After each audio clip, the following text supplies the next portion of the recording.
품격 있는 아재 여러분 안녕하십니까? 빨간 아재입니다. 윤석열 검찰총장 후보자에 대한 인사청문회가 이제 곧 예정이 되어 있습니다. 자유한국당도 인사청문회에만은 참여를 하겠다고 했죠. 그런데 이번 인사청문회가 지난 2013년 국정원의 대선 여론조작 사건 당시에 법무부 장관이었던 현 자유한국당 황교안 대표가 수사 외압을 행사했다는 그 의혹을 다시 한번 들춰내는 기회가 될 수도 있을 것 같습니다. 먼저 민주평화당 대변인의 논평부터 듣고 오시죠. 2013년 국정원의 대선 여론 조작 사건 수사 당시 윤 후보자는 수사에 외압이 들어와 수사해도 기소를 못하겠다는 판단이 들었다고 말했습니다. 황교안 장관과 무관하지 않다고 본다라고도 했습니다. 황교안 당시 법무부 장관의 압력 행사는 검찰 개혁의 당위성을 설명하는 명백한 증거입니다. 이번 검찰총장 인사청문회는 총장 후보에 대한 검증은 물론 당시 외압에 대한 국정조사의 기능을 겸해야 할 것입니다.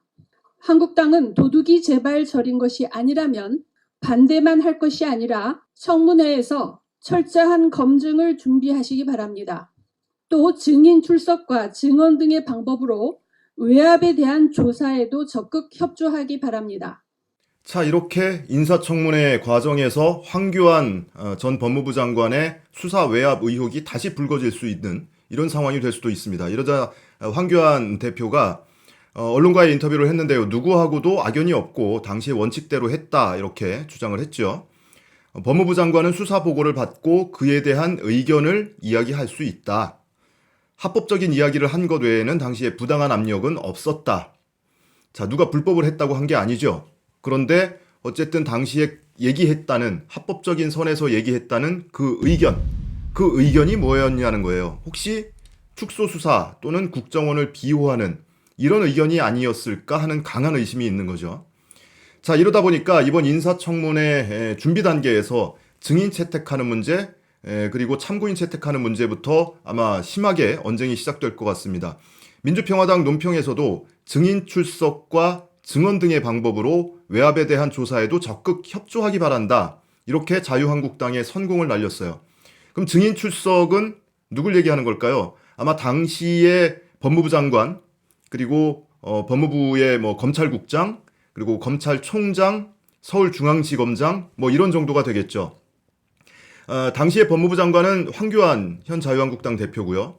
검찰총장은 여러분 기억하시는 것처럼 최동욱 검찰총장이었습니다.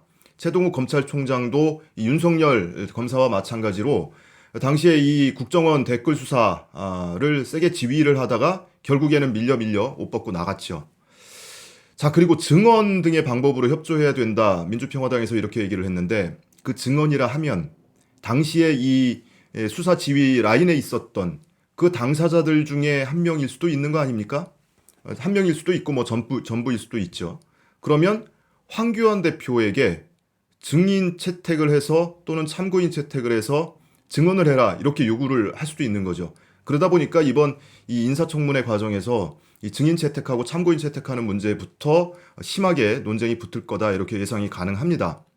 그래서 자칫하면 이번 인사청문회가 지난번 박영선 장관 후보자 인사청문회 때와 아주 흡사한 분위기로 흘러갈 수도 있겠다.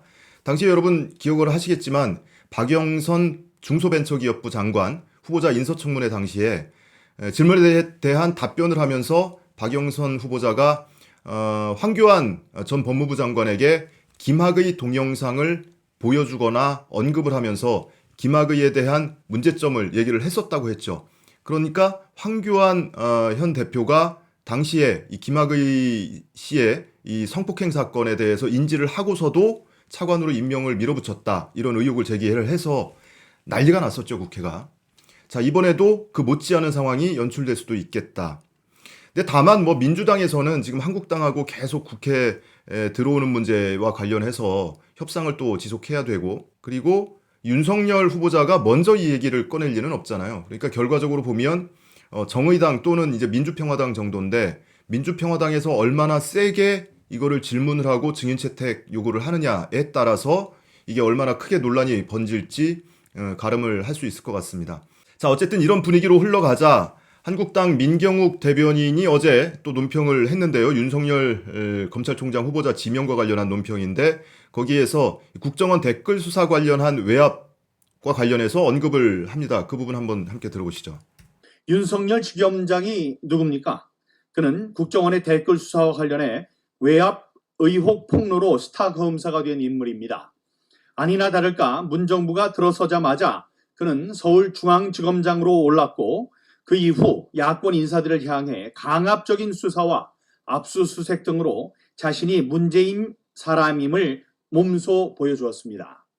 그러던 그가 이제 검찰총장의 옷으로 갈아입게 됐습니다. 검찰의 정치적 중립과 수사의 독립성은 날샌 지 오래입니다. 글쎄요, 이 민경욱 대변인의 논평에 대해서 이 자유한국당 골수 지지자들 외에 얼마나 동의를 할까 이런 생각이 듭니다. 윤석열 후보자가 국정원 댓글 수사 관련 외압 의혹을 폭로해서 스타 검사가 됐다.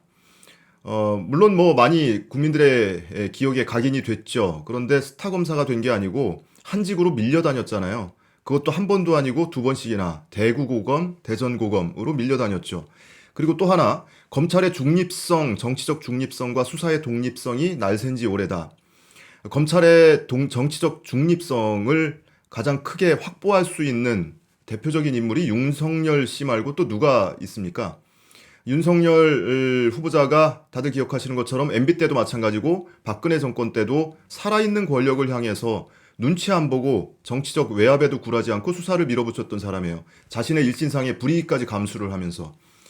이렇게 정치적 이해 타산 없이 원칙적으로 수사를 하는 사람, 국민들 기억에 가장 크게 각인이 돼 있는 사람이 바로 이 윤석열이라는 사람입니다. 실제로 리얼미터에서 여론조사를 했는데요. 여론조사 결과도 윤석열 검찰총장 지명에 대해서 긍정평가가 훨씬 높게 나타났습니다. 어제 오마이뉴스 의뢰로 리얼미터가 조사한 여론조사 결과인데요. 윤석열 검찰총장 지명에 대해서 긍정평가가 49.9%, 뭐 거의 절반입니다. 그리고 부정평가는 35.6%, 이 정도 나와서 국민들 대다수의 여론도 윤석열 검찰총장 지명을 환영하는 분위기다. 이렇게 읽을 수가 있습니다. 어찌됐든 이번 인사청문회 과정에서 쟁점은 크게 현재까지 드러난 걸로는 세 가지가 있죠.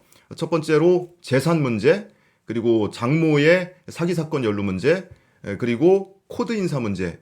하나 더 보태자면 좀 전에 말씀드린 황교안 당시 법무부 장관의 수사 외압 사건과 관련한 것도 쟁점이 될 수도 있겠네요.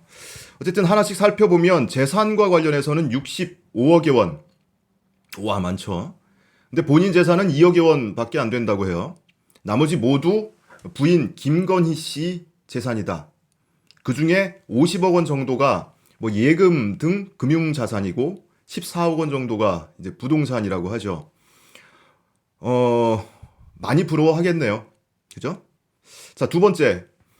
장모가 사기 피해에 연루돼 있다. 장제원 한국당 의원이 지난해 국정감사에서 언급을 했던 내용인데요. 이 장모에게 윤석열 지검장의 장모에게 사기 피해를 당했다는 피해자들이 있다.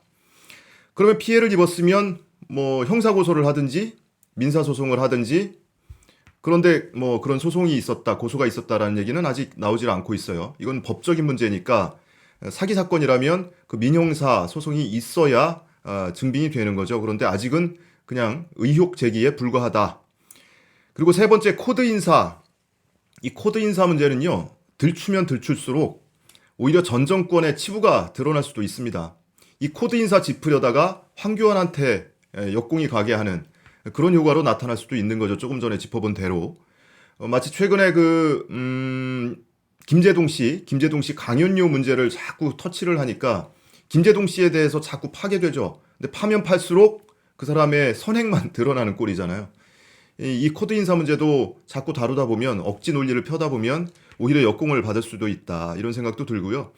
이 코드 인사 관련해서 오늘 정의당 윤소하 원내대표가 한 라디오 프로그램에 출연을 해서 이 코드 인사와 관련해서 짧게 언급을 했습니다. 오늘 제 마무리는 그걸로 대신하겠습니다. 예, 지명은 어떻게 보십니까? 글쎄 뭐 코드 인사니 뭐 그런 이야기를 같고요. 예. 그건 아니에요. 예, 이분은 그런 코드는 없는 분입니다. 예. 코드 자체로 꽂을 수가 없습니다. 여기는 콘센트가 없어요. 그래서 콘센트가 없어요. 예. 그리고 여러분 한 가지 더 말씀드리겠습니다. 윤석열, 윤석열 발음을 뭐 제각각 하죠. 저도 어제까지는 윤석열이라고 발음을 했는데 오늘은 윤석열로 발음을 했습니다. 한국 어법상으로는 윤석열이 맞습니다. 윤석열이 맞고요. 그런데 윤석열 후보자가 어릴 때부터 집에서 윤석열로 불렸다고 합니다. 그래서 그렇게 불리길 원하는 것 같아서 저도 오늘부터는 윤석열로 발음을 하겠습니다.